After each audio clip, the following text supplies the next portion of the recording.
Uh, Okay, got it. okay, Chris, what is a magpie poet?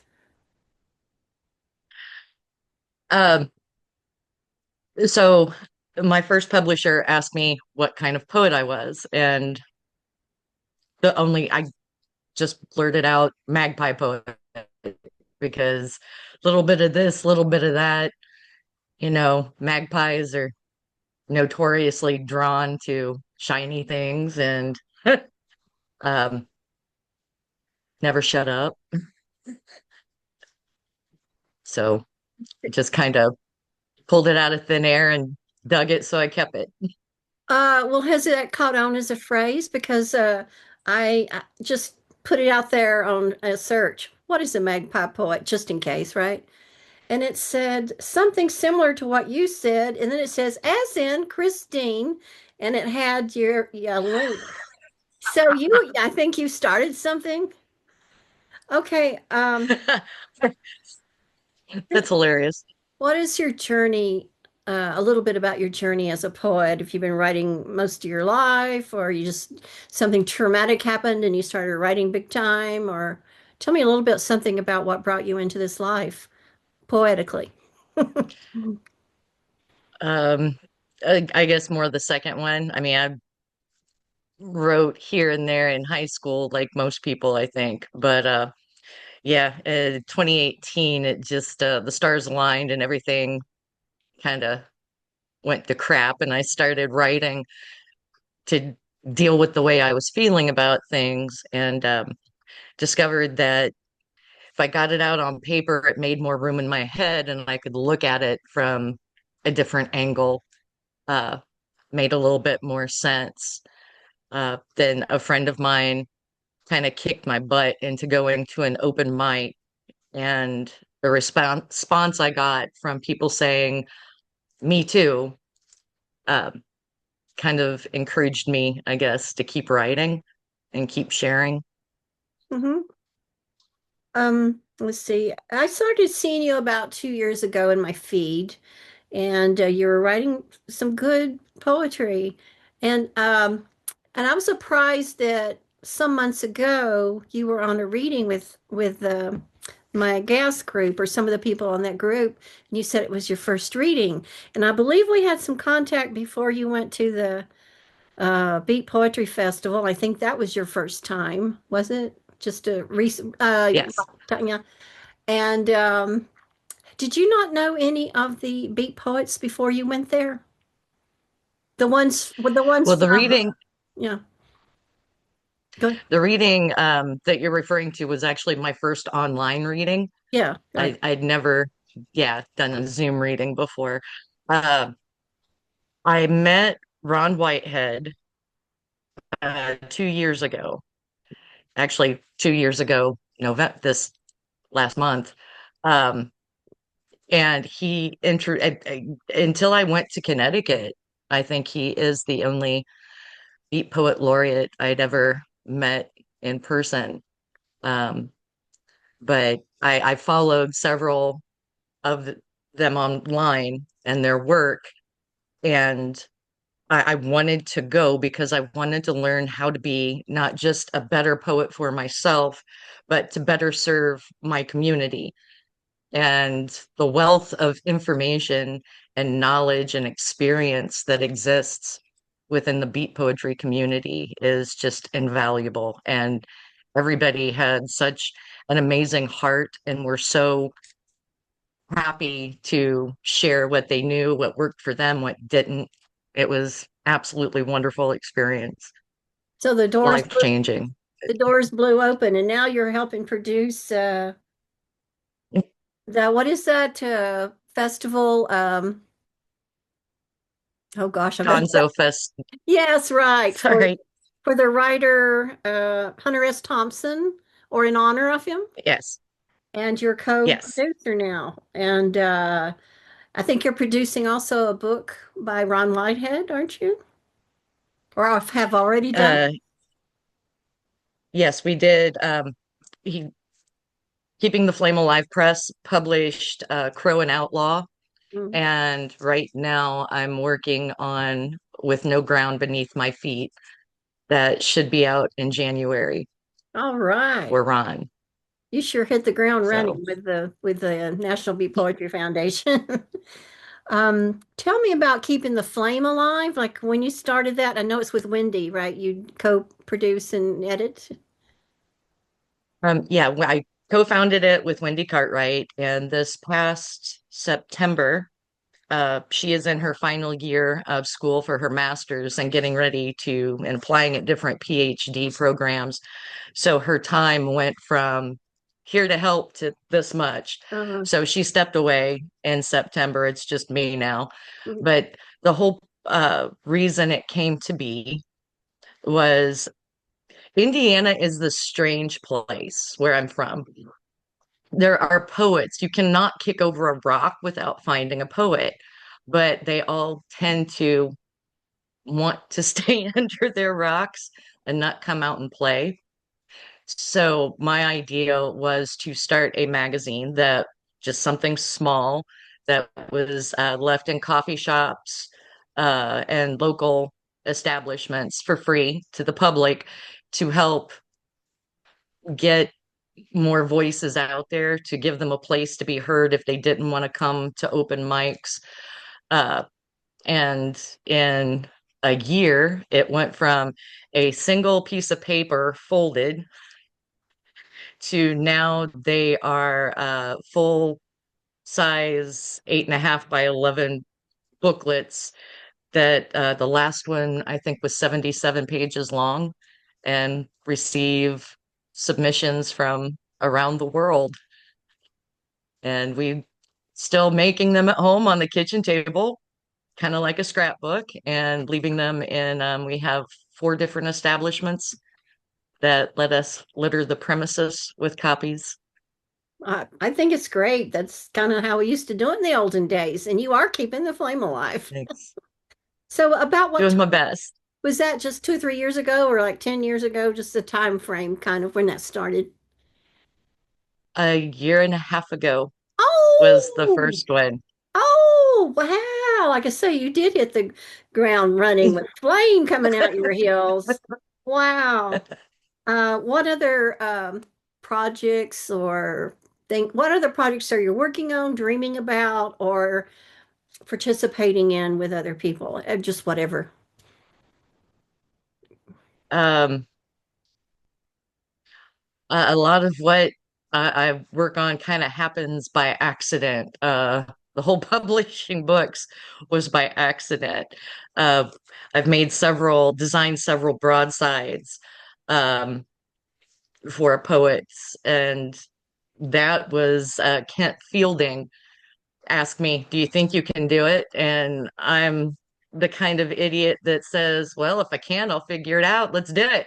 Okay. All right. So um, I think I've made 4 so far broadsides with another one in the works for an Alaskan poet for GonzoFest 2026. Um, Occasionally I'll get an email from someone or a message saying, "Hey, can you do a cover?" So book covers that are not for my books. Um, yeah, just a little bit of everything at this point. Are you a professional graphic designer? You studied or you learn anyway, you learned somehow, but do you make a living? No. But it's good that you know how to do it. You taught yourself then? Uh, yeah, kind of make it up as I go along, and I'm very lucky in that people that I have met, it's one of those weird things that it seems like when you're doing what you're supposed to be doing, the universe just kind of puts people in your path. And with doing a Keeping the Flame Alive did a workshop for Girl Scouts last year at a bookstore in Seymour, Indiana. They had a book binding badge, and so did a little workshop to show them how we bind books so they could get their badges. And on my way out, a woman was coming in, a woman named Erin, who is absolutely amazing. I call her T-shirt lady. And she is this off the hook, digital minded person. And we started talking, and she has helped me a lot with giving me tips on programs or, hey, if you flip this button instead of that one, guess what?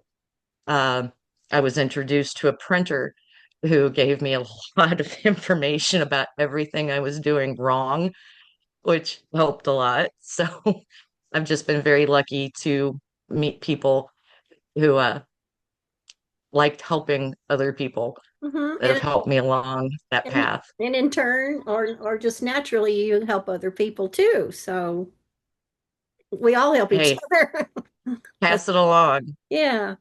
So, and I'm guessing it's been a fairly short time that you've had three books published. Was that one like within 2 years or something? Tell me a little bit about that, and maybe a little bit about each one if you like.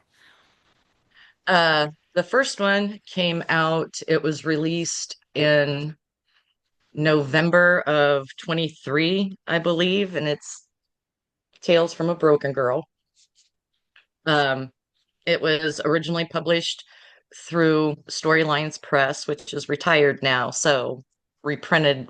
I've reprinted it through Keeping the Flame Alive, but it was uh, Barbara Story, a dear friend of mine, known for years, contacted me and said, "Hey, are you still writing poetry?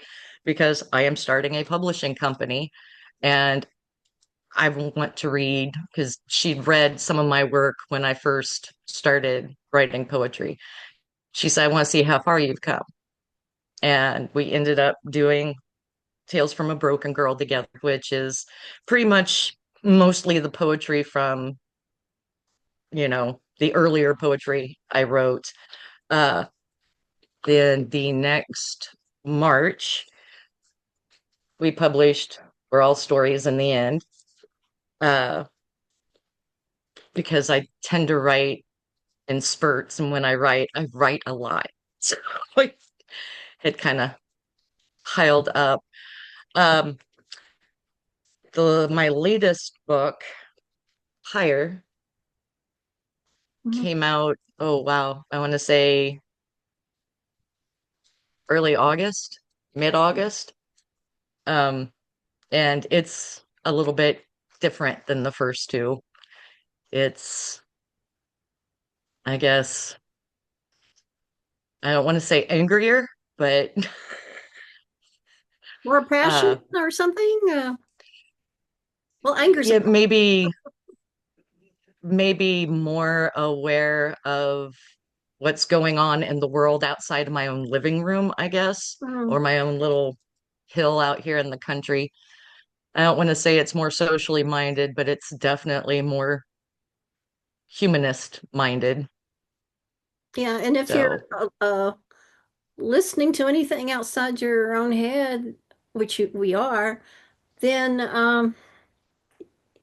you have to be passionate or angry or all these emotions because it's crazy out there.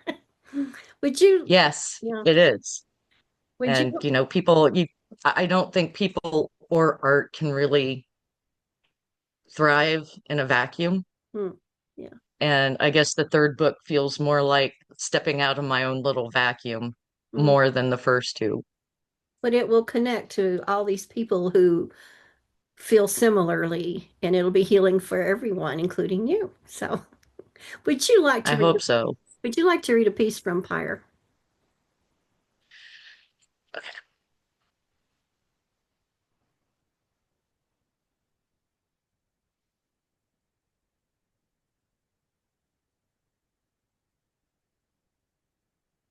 I actually think this one was a BeatLife poem of the week last year, right after Connecticut. But Pregnant Now of Today is the name of the poem. It came out of the dark where I wander from time to time to taste the light as it falls on my skin, lick it from my lips and arms, Feel its warmth on my tongue as it slides to my belly, lighting fires of passion where it lands in the pit. I came out of the dark to eat the wind, snap at dragonflies and chase inspiration, a puppy at its heels, playing fetch with ideas and words, all boundless energy to mark the world as mine. I came out of the dark to walk proudly through the day, tits low, head high, to show the young age is not the enemy, to hold its hand down the sidewalk, two lovers in sync, to kiss its mouth and swallow its feel as we laugh in discomfort's face.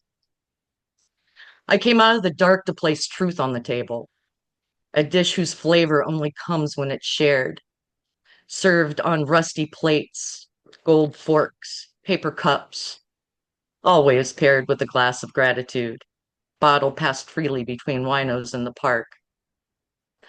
I came out of the dark leaving breadcrumbs behind for friends to find, strangers to follow, for the birds of need to feed on the stale crumbs while singing, "This is life, exactly as it's meant to be."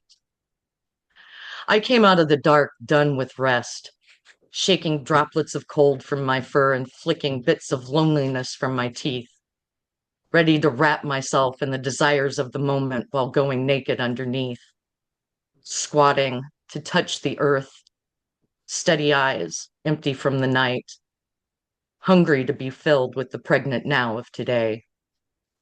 Wow. Oh, great. How about one? We'll close out with one more from, I like that book. I'm not sure I like them all, but that I like the passion. um,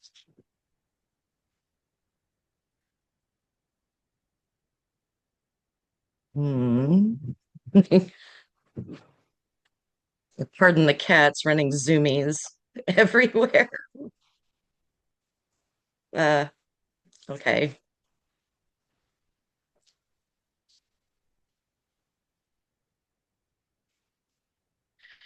This one's called Defense. And yes, this is really what our fence looks like, just for the record. The dog is out for his morning relief, and I'm staring at the fence. It's not a solid chain link or 6 foot wood, more a Ma and Pa Kettle affair, pieced together from bits of our lives, found objects and hope. Plywood, chicken wire, and an old metal chair frame, side by side with sturdy gates and an abandoned car hood, covered in ivy growth to fill in the blanks. The dog could leave any time he chose. Not many places would hold the weight of his rush, but the illusion of boundaries keeps him safe and content in the confines of what we call our yard. I scratch his head and tell him, it's the same for us, big dog. The illusion of boundaries keeps us snug in our lives, never moving past the fences we create, pacing the boundaries of our days, one self imposed belief at a time. I watch him dutifully move into the familiar comfort of our home, shutting the door on the outside to keep us safely in, and briefly wonder as we curl up on the couch what life could be if I chose to rush my own fence. Wow. Okay. Thank you so much, Chris. And good luck with everything. And we'll see you around soon, I'm sure. All right. Bye-bye. Okay, thank you so much. Bye.